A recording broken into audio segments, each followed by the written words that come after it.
Grabe!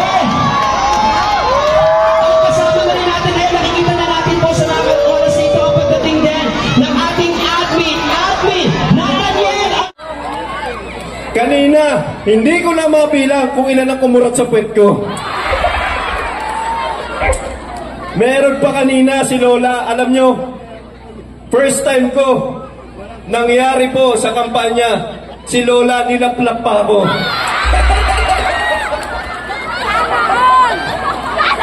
Hindi ko na pinunasan, nakakahiya eh. Pero Lola, thank you po ah. At least si Lola bagong toothbrush.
Silanggenyo, maraming salamat sa inyo pong suporta at pagtitiwala po sa Team Anarna Amutan. Alam nyo, I love you too! Kanina, hindi ko na mabilang kung ilan ang kumurat sa puwet ko. Meron pa kanina si Lola, alam nyo, first time ko, nangyari po sa kampanya, si Lola nilaplak pa ako.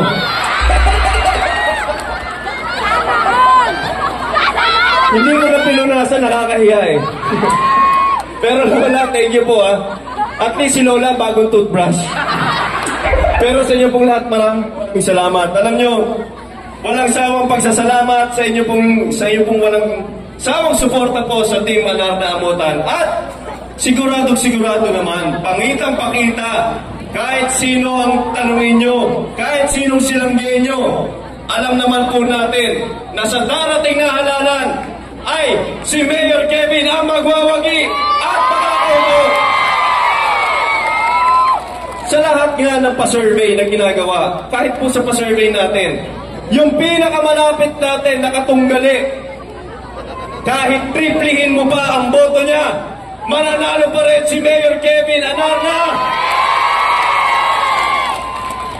At alam nyo, nagpapasalamat ako dahil sa mga nagpapasabi sa akin ng mga survey ng kabila, independent survey, hindi lang si Mayor Kevin ang mananalo, kundi kasama po si Congresswoman Julie Sulit Tolentino.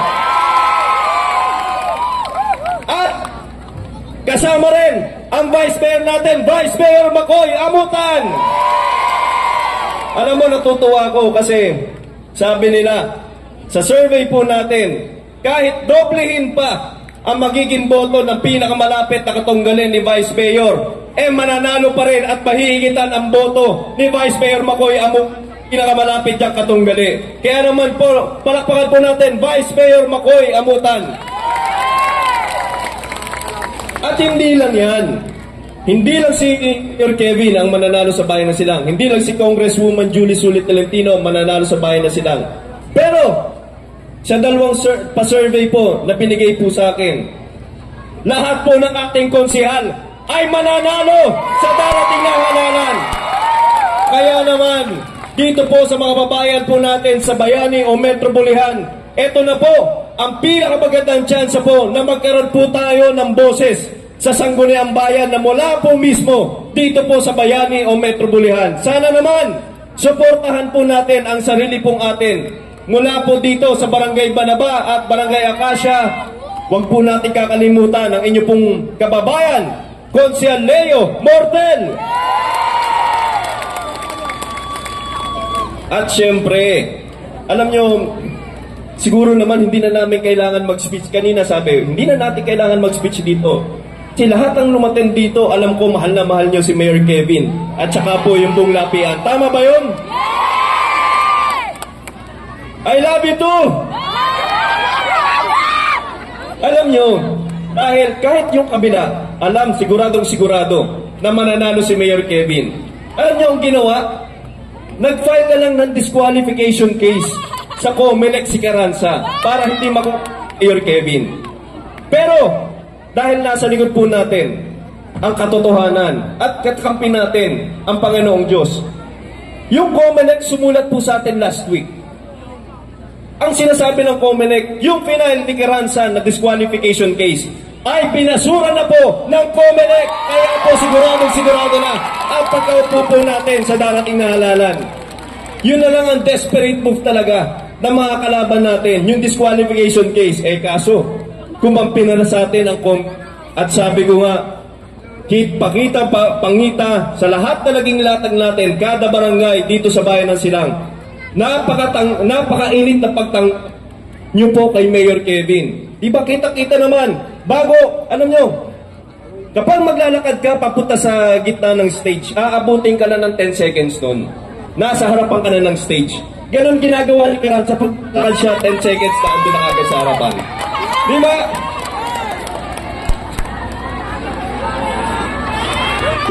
Kung hindi pa tumapik, hindi makikita pag ganon.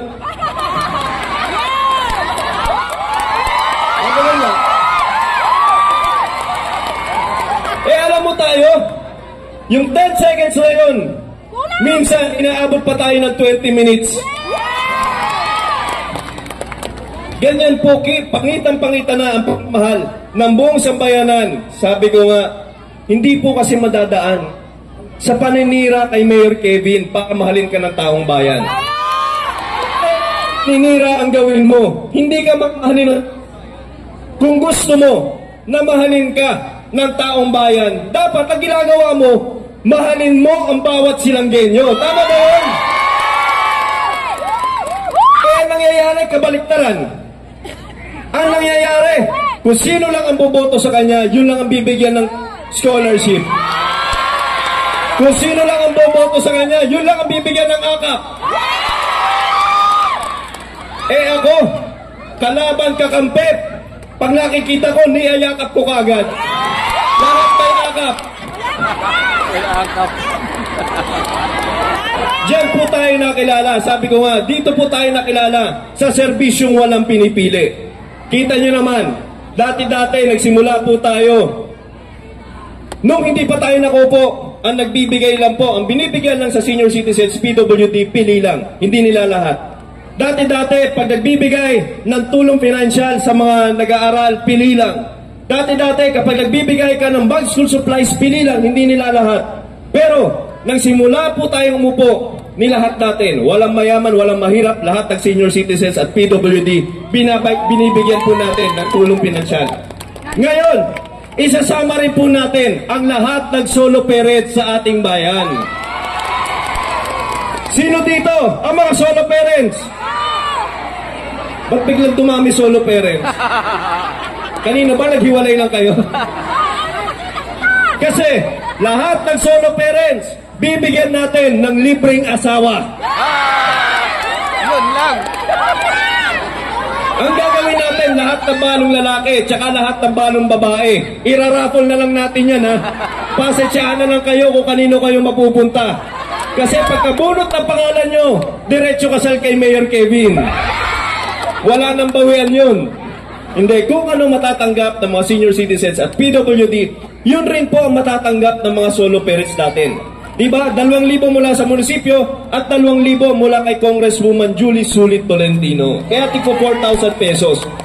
At dapat ibabahay-bahay po natin yan.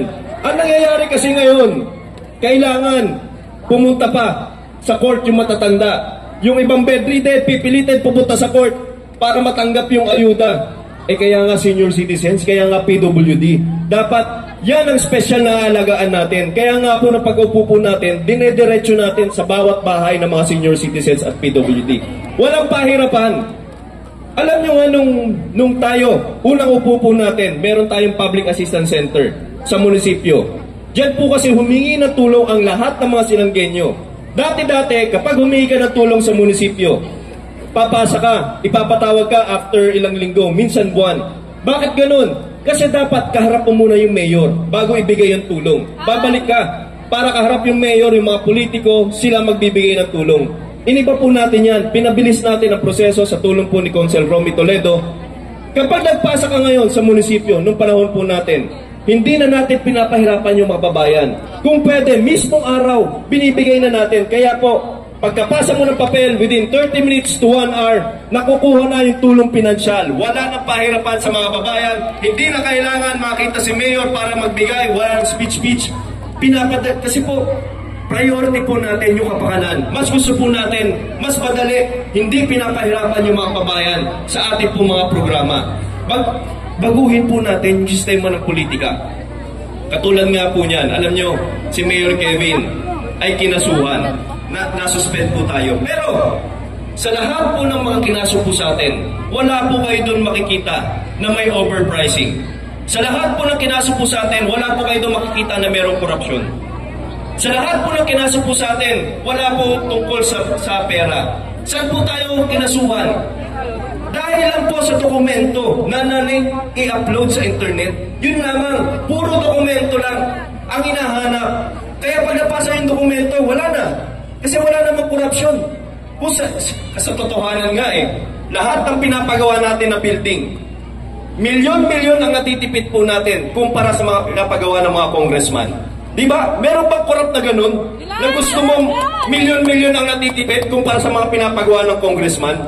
Kung korap yung isang namumuno, gusto mo kapantay lang para may kickback. Gusto mo merong kaunting patong. Kapag milyon-milyon ang natitipid natin kumpara sa mga pinapagawa ng congressman, katulad ng mga supplies natin sa munisipyo, alam nyo, milyon-milyon natin kumpara sa mga supplies na binibili nung dating nakupo. Sabi ko nga, kahit pabalik-balik ta rin mo, wala kang may issue sa akin tungkol sa korupsyon. Kasi sobrang baba na mga pinibili natin, mas mababa sa mga dati, mas mababa sa mga pinapagawa ng congressman. Kaya saan po tayo nanapan ng butas? Yun lamang po, isang empleyado na nakalimutan o late lamang na-upload sa internet, doon po tayo pinilit na masuspend. Sabi ko nga, mahirap pala kung gusto mong baguhin yung sistema ng bayan natin. Mahirap pala kapag milyon-milyon ang natitipid natin kumpara sa ibang mga namumuno. Kasi yung mga trapong politiko, ayaw ng isang katulad ni Mayor Kevin. Yung mga korap na politiko, ayaw ng isang katulad ni Mayor Kevin. Ang gusto po nila, parehas pa rin, nakalakaran. Ayaw po nila na mayroong isang katulad ni Mayor Kevin na binabago ang sistema ng politika sa ating bayan. Kaya naman, nakikita ko, kahit anong ikaso nila, mahal na mahal tayo ng taong bayan. Kasi nararamdaman nyo na mayroong tunay na pagbabago sa panahon ni Mayor Kevin. Tama ba yun? At I love you too. Kaso may asawa na po ko eh. Alam niyo po, maraming salamat. Sila ang mga makakatulong natin para sa pagbabago ng bayan na sila. Sila po, yung buong team Anana Amutan Tolentino, ang makakatulong po natin. Siyempre, sino ba yung pinakauna na nating, ay bago pa na po yan. Sabi ko nga, yung Public Assistance Center natin, dati, kapag humingi ka ng tulong doon, kasi lahat binibigyan natin. Sabi ko nga, ayoko nang may pinipili. Yung mga matatandang politiko, yung matatandang advisor natin, pag pumupunta po doon, may makikita na humingi ng tulong. Sasabihin, Mayor, yung isa dyan, yan. Huwag mong bigyan ng tulong yan. Kasi, hindi ka iboboto ng tao yan. Mayor, yung isa dyan, huwag mong bigyan ng tulong. Kasi, yung pamilya niyan, kalaban natin sa politika ever since. Mayor, yung isa dyan, yan. Huwag mong bigyan ng tulong. Kasi everyday ka binabanatan sa Facebook. Sabi ko sa kanila, kaya nga po tayo nila ng taong bayan para mabagong sistema ng politika. Wala akong pakialam kung yung tao na yan ay iboboto ko hindi. Wala akong pakialam kung yung tao na yan ay kalaban natin sa pamilya o hindi. Wala akong pakialam kung yung tao na yan everyday akong binabanatan sa Facebook o pinupuri. Basta importante sa akin, meron silang genyo na pumunta sa munisipyo. Lahat, bibigyan natin ng tulong pantay-pantay, walang kulay politika. Baguhin na po natin yung sistema na dapat, kapitan, meron kang 100 dyan na scholarship. Kung sino lang boboto, yun ang bibigyan. Hawakan natin sa leeg. Kapag ayaw tayo iboto, pasensyahan na lang, tanggal sa lista. Diba? O tanggal rin. Kasi kalaban sa politika. Baguhin na po natin yan. Paano uunlad ng taong bayan? Paano uunlad ang ating bayan kung mga namumuno ay mga ganun? Ano, meron kasing dalawang klase na uri ng politiko. Yung una, nagsisilbi ka, nagbibigay ka ng tulong dahil gusto mong makakuha ng boto. Yung pangalawa, tumutulong ka, nagbibigay ka, wala kang pinipili. Dahil mahal mo ang iyong mamamayan. Mahal mo ang bawat silanggenyo. Dapat walang pinipili kapag nagbibigay ng tulong. Tapusin na po natin yung ganyang sistema ng politika. Magsimula po tayo dito sa bayan ng Silang. At sila po ang makakatulong po sa atin. Ito pong buong team Anana Amutan. Unang-una, alam niyo naman na meron tayong 3 dati na kasama. 3 konsyal ng bayan na lumipat, traidor po tayo. Lumipat sa kabilang partido, tumalon daw sa bangin. Yung mga nag-traidor po sa atin, kilala niyo naman yung kung sino 3 konsyal na yon. Pero, etong konsyal na to, ang big man na konseho, may paninindigan to, may prinsipyo.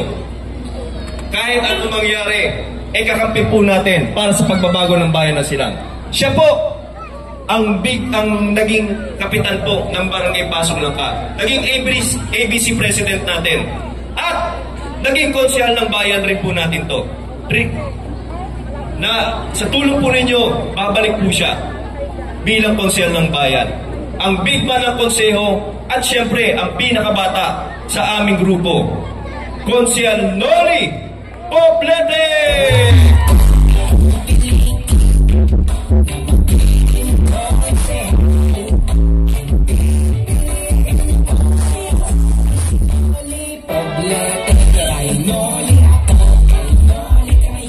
Kita niyo naman, bakit pinakabata?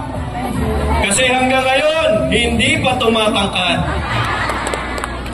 Kasama rin po natin, itong tao na to, ang tatay niya konsyal ng bayan dati. 6-term councilor, ibig sabihin 6 na beses na hinaral ng taong bayan, yung tatay niya. Siya naman 3 beses natapos ang termino. So sa kanilang pamilya, 27 years na sila nagdilingkod kasi gusto sila ng taong bayan. At yung tatay niya, taga-kasal natin sa munisipyo. Alam niyo, tuwing makakausap makakausap ko yung mga kinasal ng tatay niya, sasabihin nila, kaming mga kinasal ni Consiel Joe Patawe masasaya ngayon. Sabi ko, bakit kayo masasaya? Kasi yung asawa namin, mga patay na o hiwalay na, kaya pala masasaya. At siya naman, may puso at malasakit sa ating mga babayan, Consiel Nestor Joe Vicente Patawe!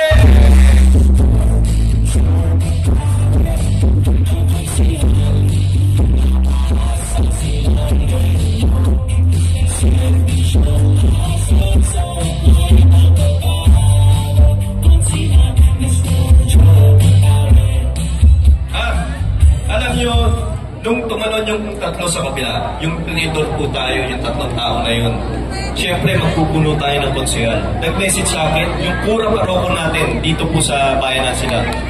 Sabi ni Father Louie, Mayor, kung magpupuno ka, pwede ba kumuha ka ng isang kandidato mula sa bayani o metropolitan? Alam nyo, ganyan po kayo kamahal ng mga pare natin. Ganyan po kayo kamahal ng mga namumuno po sa atin sa simbahan. Kasi nakikita, pinakamaraming tao dito sa Bulihan, pinakamaraming nangangailangan, pero wala kayong boses sa Sangguniang Bayan. Wala kayong representative sa Sangguniang Bayan. Kaya napapanahon na magkaroon kayo ng isang representative mula sa Sangguniang Bayan. Siya po lumaki sa ampunan, nagsumikap, naging successful businessman at ngayon naman handang maglingkod bilang representative ng Metro Bayani. Sana po suportahan nyo. Kasi ito na po best chance nyo. Mag-solid lang po kayo dito sa Metro Bayani o Bulihan. Kami na po bahala sa Kaplan Cavite para ipanalo ang ating konsehal ng bayan. Napakadali lang naman tandaan yung apelido niya. Di ba? Isipin niyo na lamang, yung pinupuntahan ng mister niya dati na 3 oras. Dati yun ha, dati. Dadagdagan niyo na lamang ng letter R sa apelido. Walang iba, Consiel Leo Motel!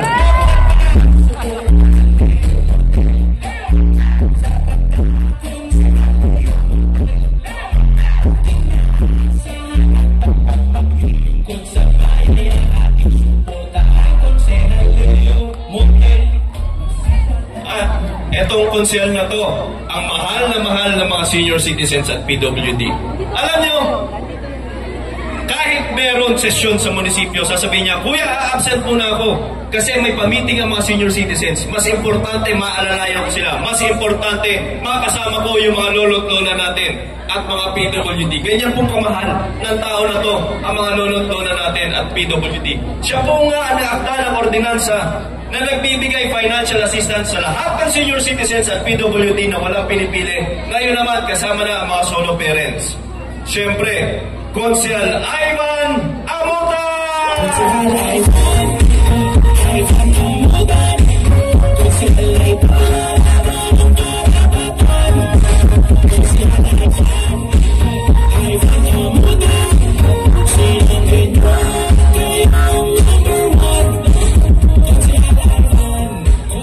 Yan. At siyempre, itong tao na to, hindi na magaling sumayo sa karakol. Oh, meron kang fans talaga dun, no? Pag senior citizen talaga, mga lalakas, pero hindi pa senior si nanay. Hindi na magaling sa amin sumayaw. Hindi na magaling sumayaw sa karakol. Pero, sa pakikipagkapwa-tao, the best ang tao na to. Kapag nakita ka, walang mayaman, walang mahirap, walang kaarte-arte, lalapitan ka. Ganyan pong ka-espesyal. Sa inyo po, itong konsehal na to. Ang tatay ng kabataan, kumpare ng bayan, Consiel Ronnie, isang bagsak, Donesa!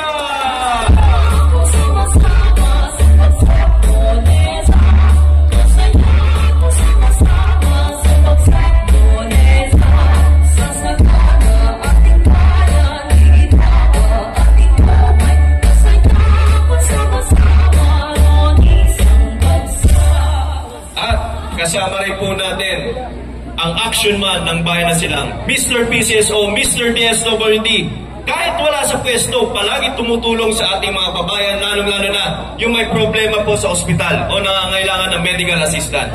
Siyempre, ang magbabalik na konsehal ng bayan, ang action man ng bayan na silang Consiel Alan Amon Tolentino!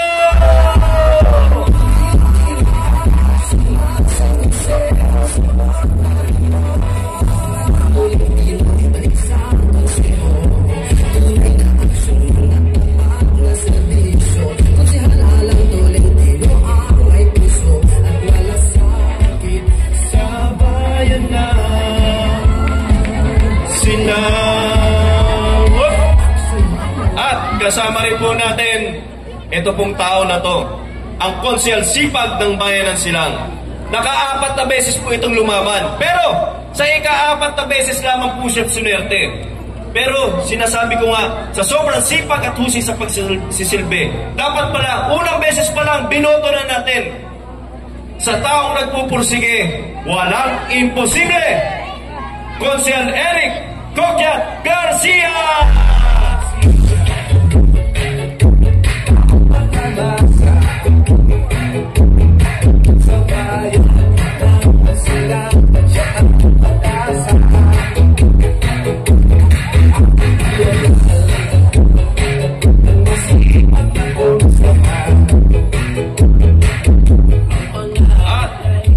Etong susunod nating konsehal, sabi ko nga, nung humihingi ng tulong mga kababayan po natin, sabi niya, Mayor, tisin natin yung proseso ng paghihingi ng tulong. Huwag na nating pahirapan yung mamamayan. Kaya naman, nung siya ang naging head ng Public Assistance Center natin, within 30 minutes to 1 hour, nakukuha na yung tulong pinansyal. Hindi na pinabalik-balik ang mga tao. Dahil po sa kanya, mas pinabilis po ang serbisyo ng pagbibigay ng tulong. At sabi niya, Mayor, alam niyo, napakalayo ng bayan natin. Doon kasi kumukuha o humingi ng tulong lahat. Baka pwede naman, kahit once a week, yung Public Assistance Center, ilipat po natin dito sa Extension Office sa Bulihan. Para yung mga taga-Bulihan, dito na lang kukuha ng tulong pinansyal. Hindi na kailangan pumunta sa munisipyo. Ganyan po kamahal po ng ating susunod na konsehal ang magpabayan natin. Siyempre, ang kapitan po ng Barangay Lalan. First, ang APC President po natin. Kung nagseserbisyo, todo kung magserbisyo, Konsehal Omi Toledo!